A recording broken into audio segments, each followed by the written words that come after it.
Hello everyone, this is Akshat Goel. Welcome back to my channel. On popular demand, I'll now be sharing my strategies for CA Intermediate that helped me secure All India first rank and 740 marks in the May 2019 attempt.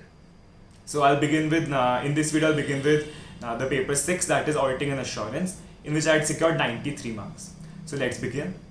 So the first point is material, as in books. मैंने कौन सी book से पढ़ा था? So I had referred only the ICAI का study material. That was the only source I had referred to. My approach was कि SM करनी ना उससे कुछ कम ना उससे कुछ ज़्यादा. Because I believe कि SM बहुत ज़्यादा अब उसमें कुछ भी एक्स्ट्रा नहीं है ना, वो बहुत लंबी है. इट इज़ मतलब वो कवरेबल है अपने जितना टाइम मिलता है इंटरमीडिएट में, और वो बहुत ज़्यादा भी नहीं है. एज इन ऐसे उसमें कुछ भी ऐसा कंटेंट नहीं है जिसमें से क्वेश्चन नहीं आ सकते. एज इन सब कुछ उसमें रेलेवेंट है और ना ही वो बहुत शॉर्ट है. दैट इज़ वाई बिलीव कि स्टडी मटेरियल परफेक्ट सोर्स है और वो मैनेजेबल है. ऐसा भी नहीं है कि मैनेजेबल नहीं है स्टडी मैट. आप पूरा स्टडी मैट ईजिली मैनेज कर सकते हैं given that you revise sufficient number of times. And question है प्रोनाउंसमेंट्स करने का. Pronouncements is not to be referred. Pronouncements करने की नीड नहीं है. एसेज का जितना पोर्शन चैप्टर्स के बीच में कवर्ड है that I found to be totally sufficient for ना इंटरमीडिएट. प्रोनाउंसमेंट्स में से एक्स्ट्रा करने की नीड ऐसे आती नहीं है इंटरमीडिएट में. नेक्स्ट पॉइंट इज क्वेश्चन कहाँ से करना है. सो फर्स्ट प्रायोरिटी वो स्टडी मैट के जो टेस्ट एंड नॉलेज के क्वेश्चन है बैक में, वो तो करने ही करने हैं. उनमें कई आंसर्स है जो कि मेन कंटेंट में कवर्ड नहीं है, एक्स्ट्रा है, तो वो भी करना है क्योंकि वो भी एज इट इज पेपर में आ जाते हैं. सो फर्स्ट प्रायोरिटी तो टेस्ट एंड नॉलेज क्वेश्चन जो स्टडी मैट में ही है हर चैप्टर के साथ. अदर देन दैट अगर पास्ट पेपर्स आरटीपी एमटीपी की बात करें, सो मैंने आई थिंक लास्ट 2 अटेम्प्ट से 3 अटेम्प्ट से करी होगी प्लस करंट अटेम्प्ट की. उससे ज़्यादा मैंने रेफर नहीं करी थी. उससे ज़्यादा की मुझे नीड नहीं लगी थी. 2-3 अटेम्प्ट ही कर ली, that was sufficient. And just एक कंपनी ऑडिट के चैप्टर के लिए मैंने थोड़े क्वेश्चंस प्रैक्टिस करे थे क्योंकि उसमें केस स्टडी बेस्ड क्वेश्चंस होते हैं. So that I practice from old course की पीएम, बट बाकी चैप्टर्स की ना मुझे नीड नहीं लगी थी. So only for that chapter practice a bit more. So main priority मतलब ऑडिट में देखें तो मेन प्रायोरिटी कंटेंट पे है. क्वेश्चंस सिर्फ एक प्रैक्टिस करने के लिए, नए क्वेश्चंस करने के लिए है, बट ज़्यादा फोकस कंटेंट पर होना चाहिए. कंटेंट पूरा याद हो तो आप नए क्वेश्चन भी सॉल्व कर ही सकते हैं. Now the third point coming on to MCQs. So in my attempt was the first attempt for MCQs. So in my time MCQ booklet नहीं होती थी. There used to be some sample MCQs जो institute ने portal पे upload कर रखे थे, some 50-60 MCQs. So that was all that I had referred. उससे ज़्यादा मैंने एक भी MCQ प्रैक्टिस नहीं किया था. सिर्फ इंस्टीट्यूट ने जो सैम्पल MCQs दिए थे, कुछ सीरीज 1, 2, 3 करके आते थे इतना डिफिकल्टी वाइज, सिर्फ उन क्वेश्चन को ही किया था. And that was totally sufficient.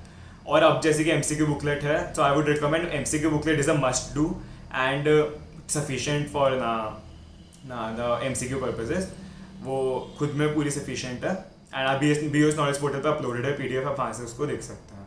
So that is a must do for MCQs. Coming on to fourth, revisions कितनी बार करना है. So my approach was for theory subjects like audit, EIS, SM. बाकी सब्जेक्ट से एक ज़्यादा रिविजन. अगर बाकी सब्जेक्ट्स में 2 रिविजन करें तो इसका एक 3rd रिविजन डाल दिया लास्ट में. बाकी के 3 करें तो इसका एक एक्स्ट्रा डाल दिया 4th रिविजन. एक एक्स्ट्रा रिविजन बाकी सब्जेक्ट्स के कंपैरिजन में कर सकते हैं क्योंकि ये थ्योरी सब्जेक्ट्स है और थोड़ा ज़्यादा एफर्ट इनमें डालना पड़ता है एज कम्पेयर टू हमारे प्रैक्टिकल सब्जेक्ट्स हैं, अकाउंट्स ना कॉस्टिंग वगैरह. ना fifth a few miscellaneous points. So one was ना chapter 9, that is audit of items of financial statements, जिसे नॉर्मली हम वाउचिंग वेरिफिकेशन वाला चैप्टर कहते हैं. So that chapter is very very long and है टू मच कंटेंट, मतलब बहुत ज़्यादा कंटेंट है उसमें. तो अगर हम सोचें उसको हम याद कर लें जैसे हम बाकी चैप्टर्स को याद करते हैं, तो याद करना उसको पॉसिबल नहीं है पूरा. सो उसमें क्या अप्रोच रहनी चाहिए क्योंकि वो काफ़ी जेनरिक चैप्टर है, उसमें जनरल पॉइंट्स हैं. एज इन उसमें क्वेश्चन आएंगे फिक्स्ड एसेट्स के एग्जिस्टेंस कैसे वेरीफाई करें. सो आप बता सकते हैं उनको फिजिकली वेरीफाई कर लो, उनके डॉक्यूमेंट्स देख लो, उनके प्रोसेसेस देख लो. अगर क्वेश्चन आता है हम ना किसी भी कट ऑफ कैसे ना देखें किसी इनकम एक्सपेंस का, सो इन लोगों के आसपास के बिल्स देख लो, गुड्स रिसिप्ट नोट देख लो. So it's very generic. आप 2-3 बार उसे पढ़ोगे, सिर्फ याद नहीं करोगे, सिर्फ रीड भी करोगे, तो कहीं ना कहीं दिमाग में कुछ ना कुछ पॉइंट्स फिट हो जाएंगे कि आपको पेपर में अटेम्प्ट करना पड़ेगा क्वेश्चन, तो आप थोड़ा बहुत मन से, थोड़ा बहुत लॉजिक से लगा के कर सकते हैं. So for that chapter I would say उसको रीड कर लो बार बार. मतलब याद करने को उतना टाइम मत लगाओ, रीड कर लो, समझ लो कि हाँ भाई इस आइटम का हमें एग्जिस्टेंस या अकरेंस या राइट्स ऑब्लिगेशन चेक करने के लिए क्या क्या हम खुद से चेक कर सकते हैं. अपनी अंडरस्टैंडिंग उन बुक के पॉइंट से मैच कर लो ताकि आपको याद ना करना पड़े. मेजर मोटे मोटे पॉइंट्स आपको पेपर में याद आ जाएंगे उसमें से. सो एंड सेम अप्रोच कहीं ना कहीं चैप्टर 13 में भी थोड़ी बहुत अप्लाई होती है. ऐसा क्वेश्चन आते हैं audit of hospital, audit of education institution, तो कहीं ना कहीं उसमें अपने लॉजिक से हम कर सकते हैं कि भाई इसमें बांट दिया, अभी असेट्स में क्या क्या चेक करेंगे, इनकम में क्या क्या चेक करेंगे, अपने खुद के लॉजिक से, कहीं ना कहीं उसमें हम अपना एफर्ट कम कर सकते हैं, उसमें पूरा पूरा एक एक पॉइंट याद करने की जगह थोड़े उसको जेनरिक अपने लॉजिक से अंडरस्टैंडिंग से करने का.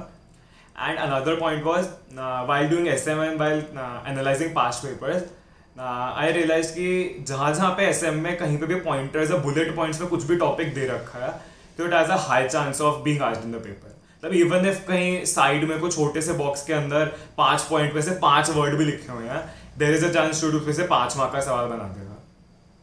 तो अगर कहीं पे भी पॉइंटर्स या बुलेट पॉइंट्स में कुछ भी दे रखे हैं एसएम के अंदर, इवन दो इररेलेवेंट लगे या कुछ भी बॉक्स में हो कैसा भी लगे, उसको छोड़ना नहीं है बिल्कुल भी. दैट मतलब that is a high chance of coming in paper. Another point है मेमोराइज कैसे करें, याद कैसे करें.